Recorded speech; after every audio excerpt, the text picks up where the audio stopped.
നമുക്ക് വന്യജീവി സംഘർഷം ഇല്ലാതാകണം.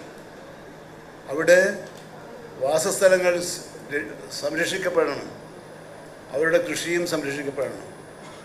ഇപ്പോൾ ഞങ്ങൾ എത്തിയിട്ടുള്ളത് വന്യജീവി അക്രമം മൂലം കൊല്ലപ്പെട്ട് മരണമടയുന്നവരുടെ എണ്ണം കുറച്ചു കൊണ്ടുവരാൻ കഴിഞ്ഞിട്ടുണ്ട് എന്നേ ഞാൻ അവകാശപ്പെടും. വളരെയേറെ ഗണ്യമായ തോതിൽ കുറഞ്ഞു വന്നിട്ടുണ്ട്. അതിൽ തന്നെ പരിശോധിച്ചാൽ പാമ്പ് കടിയേറ്റ് മരിച്ചവരുടെ എണ്ണമായിരുന്നു കൂടുതൽ. എന്നാൽ സർപ്പ പരിപാടിയുടെ ഭാഗമായി ഞങ്ങൾ പ്രവർത്തനം ആരംഭിച്ചതിന് ശേഷം പാമ്പ് കടിയേറ്റ് മരിച്ചവരുടെ എണ്ണവും ഗണ്യമായി കുറഞ്ഞു വരികയാണ്. മറ്റൊരാക്ഷേപം ഉയർന്നു വന്നിരുന്നത് നഷ്ടപരിഹാര തുക കിട്ടുന്നില്ല എന്നായിരുന്നു. പക്ഷേ ഇന്ന് വളരെ സന്തോഷത്തോടെ ഞാൻ അറിയിക്കുകയാണ്, ഈ മാർച്ച് മാസം 31 സീറോ കോമ്പൻസേഷൻ എന്ന ലക്ഷ്യത്തിലേക്ക് വനം വകുപ്പ് എത്തിച്ചേരുകയാണ്. മതിയായ രേഖകൾ സമർപ്പിച്ച എല്ലാവർക്കും മാർച്ച് 31 ശേഷം 31 എല്ലാ നഷ്ടപരിഹാര തുകയും നൽകുന്നതാണ് എന്നതാണ് ആ ലക്ഷ്യത്തിലേക്കാണ് ഇപ്പോൾ ഞങ്ങൾ ശ്രമിച്ചുകൊണ്ടിരിക്കുന്നത്. അതുപോലെ തന്നെ പ്രതിരോധ പ്രവർത്തനങ്ങളെക്കുറിച്ച് ദീർഘമായി പ്രതിപാദിക്കണമെന്ന് ഞാൻ ആഗ്രഹിക്കുന്നില്ല. മുമ്പൊരിക്കലും ഇല്ലാത്ത വിധത്തിൽ കേരള ഗവൺമെൻറ് വനംവകുപ്പിൻ്റെ പ്രവർത്തനങ്ങൾക്ക് ആവശ്യമായ ധനസഹായം അനുവദിക്കുന്ന കാര്യത്തിൽ ഒരു മടിയും കാണിച്ചില്ല.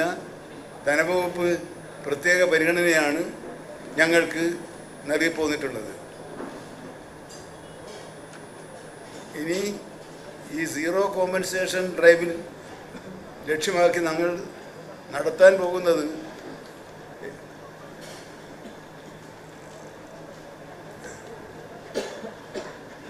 ഞാൻ പറഞ്ഞു തന്നെയാണ്, എല്ലാ രേഖകളും ഹാജരാക്കണം. ഇപ്പം നമ്മൾ കൊടുത്തുകൊണ്ടിരിക്കുന്നത് ആദ്യ ഗഡു എന്നുള്ള നിലയിൽ 5 ലക്ഷം രൂപയും രണ്ടാമത്തെ ഗഡു എന്നുള്ള നിലയിൽ 5 ലക്ഷം രൂപയുമാണ്. അതിനെ 2 ഗഡുവാക്കാനുള്ളൊരു പ്രധാന കാരണം യഥാർത്ഥ പിന്തുടർച്ചാവകാശി ആരാണ് എന്ന് പൂർണ്ണമായും തെളിയിക്കുന്നതിന് മുമ്പ് മുഴുവൻ പണവും നൽകിക്കഴിഞ്ഞാൽ അത് പിന്നീട് പ്രയാസം വരും എന്നതുകൊണ്ടാണ് അങ്ങനെ 2 ഗഡുക്കളായി നൽകിയിരിക്കുന്നത്. ഒന്നാമത്തെ ഗഡു ഇപ്പോൾ ആ ദിവസം തന്നെയോ തൊട്ടടുത്ത 2 ദിവസങ്ങളിലോ കൊടുക്കുന്നുണ്ട് എന്ന മാറ്റവും കൂടി ഈ രംഗത്ത് ഉണ്ടായിട്ടുണ്ട്. ഈ സർക്കാരിൻ്റെ കാലയളവിൽ മനുഷ്യ വന്യജീവി സംഘർഷ പ്രതിരോധ നിർമ്മിതിക്കായി ചെലവഴിച്ച തുക 30 കോടി രൂപയാണ്. വനം വകുപ്പിൻ്റെ നഷ്ടപരിഹാരം നൽകിയ തുകയാകട്ടെ 72 കോടി രൂപയും. വനം വകുപ്പിൻ്റെ പ്രവർത്തനങ്ങൾക്കായി വിവിധ പദ്ധതി ശീർഷകത്തിൽ ആകെ ചെലവഴിച്ചത് 731.75 കോടി രൂപയാണ്. ഇത്രയും വലിയ സംഖ്യ അടുത്ത കാലത്തൊന്നും വനം വകുപ്പിന് ലഭ്യമായിട്ടില്ല എന്നതാണ് ഞാൻ നേരത്തെ ഇവിടെ ചൂണ്ടിക്കാണിച്ച സവിശേഷത. ഇതിൻ്റെ ഭാഗമായി ഈ മനുഷ്യ ഉദ്യോഗസ്ഥന്മാർ തമ്മിലുള്ള ബന്ധം മെച്ചപ്പെടുത്തുന്നതിന് വേണ്ടി ഞങ്ങളിപ്പോൾ എല്ലാ പഞ്ചായത്തുകളിലും, എല്ലാ പഞ്ചായത്ത് എന്ന് പറയുമ്പോൾ മലയോര മേഖല പങ്കിടുന്ന പഞ്ചായത്തുകളിലെല്ലാം ഒരു സ്പെഷ്യൽ ഉദ്യോഗസ്ഥനെ നിയമിക്കുകയാണ്. അദ്ദേഹം സ്ഥിരമായി പഞ്ചായത്ത് ഓഫീസിൽ തന്നെ ഉണ്ടായിരിക്കും.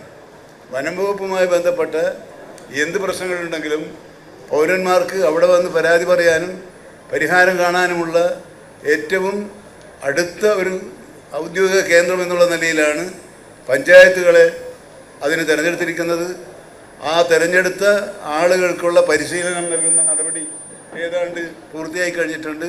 അതും മാർച്ച് 31 അവസാനിക്കുമ്പോഴേക്കും ഞങ്ങൾക്ക് സമ്പൂർണ്ണമായി നടപ്പിലാക്കാൻ കഴിയുമെന്നാണ് കരുതുന്നത്. നമ്മൾ RRTകളുടെ എണ്ണം വർദ്ധിപ്പിച്ചു. മറ്റ് പ്രതിരോധ പ്രവർത്തനങ്ങളുടെ ഭാഗമായി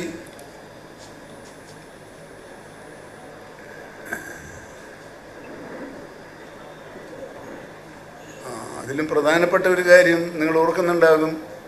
വനം വകുപ്പിൻ്റെ അധികാരമേറ്റ ആദ്യം ദിവസങ്ങളിൽ വനം വകുപ്പ് മന്ത്രിയുടെ നേരെ ഉയർന്നു വന്ന വെല്ലുവിളി നിങ്ങൾ ഓർമ്മിക്കുന്നുണ്ടാകും.